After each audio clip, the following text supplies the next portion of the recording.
नाज़रीन, जैसा कि मैंने बताया था कि मैं लिबर्टी में मौजूद हूँ और यहाँ पर अभी मेरी एक नज़र जो है वो एक ऐसे शख्स के ऊपर पड़ी है जो कि देख नहीं सकते, लेकिन जो हालात हाज़रा हैं, जो हमारी पाकिस्तान की सियासी सूरत हाल है, उसके ऊपर उनकी पूरी नज़र है। और इसी बारे में, जिस बारे में हम लोग बाकी आवाम से बात कर रहे हैं, उस पर आवाम का क्या रद्द अमल है, इनकी जानिब जाते हैं, इनसे पूछते हैं। अस्सलाम वालेकुम। जी वालेकुम सलाम। आपका क्या नाम है? सुहेल शाह। अच्छा सुहेल, आप जिस तरह से अभी हम बता रहे थे कि जो फैसला है वो सामने आया है कि परवेज़ मुशर्रफ को सजाए मौत दी गई है, आप इस बारे में क्या कहते हैं?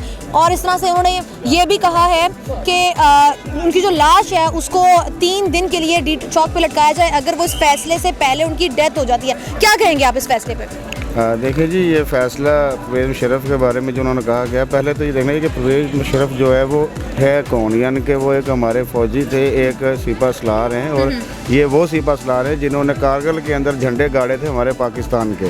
यानी कि इंडिया तो बिल्कुल वहाँ हार चुका था अगर परवेज़ मुशर्रफ साहब हिम्मत और जुर्रत ना दिखाते, और 2 जंगें उन्होंने जीती हैं। और हम अल्लाह के बाद इस मुल्क का जो हिफाजत है वो फ़ौज के सर पे है। तो अगर हम रात को अपने बच्चों के साथ सोते हैं सर्दियों में या गर्मियों में, तो उस सरहदों पे वो जवान दिन रात जागते हैं और वो अपनी जानों की कुर्बानियाँ देते हैं। हालांकि वो भी इंसान हैं, उनके भी बीवी बच्चे होते हैं। तो इतने बड़े यानी कि फ़ौज के सरबराह को इस तरीके से गर्दारी, क्या मेरा मतलब है कि अदालत है, अब अदालत के फैसले को तो कोई भी वो चैलेंज नहीं कर सकता, लेकिन इसका मतलब ये बिल्कुल राय दे रहे हैं। देखिए, गर्दारी वो होती है कि वो इंडिया के या किसी मुल्क के हाथों बेच देता है, जैसे सियासतदानों ने बेच दिया इनको। परवेज़ मुशर्रफ तो वो था जिसके दौरे हुकूमत में उसने डॉलर को कॉलर से पकड़ के हिलने नहीं दिया। बिल्कुल 54 के ऊपर डॉलर रहा है, और अब देखिए डॉलर कहाँ है। तो अब ये कह रहे हैं कि अब उसकी हालत उनकी इतनी, वैसे भी वो 70-80 साल के करीब हो गए हैं, क्योंकि यानी कि वो 60-65 साल के तो थे जब ये केस चला था।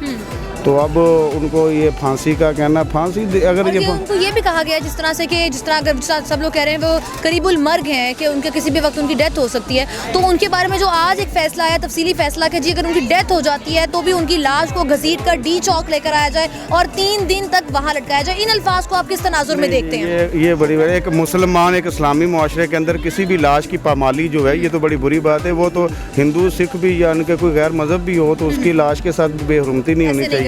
तो ये एक कुरान पाक के अंदर कैसी हदीस किसी सुना जिन्होंने ये फैसला दिया, आखिर वो कुरान पाक तो पढ़े होंगे ना, वहाँ कहीं भी नहीं ये होगा कि एक आप लाश की बेहरमती करें और आप इस तरह की बात, ये जज्बाती।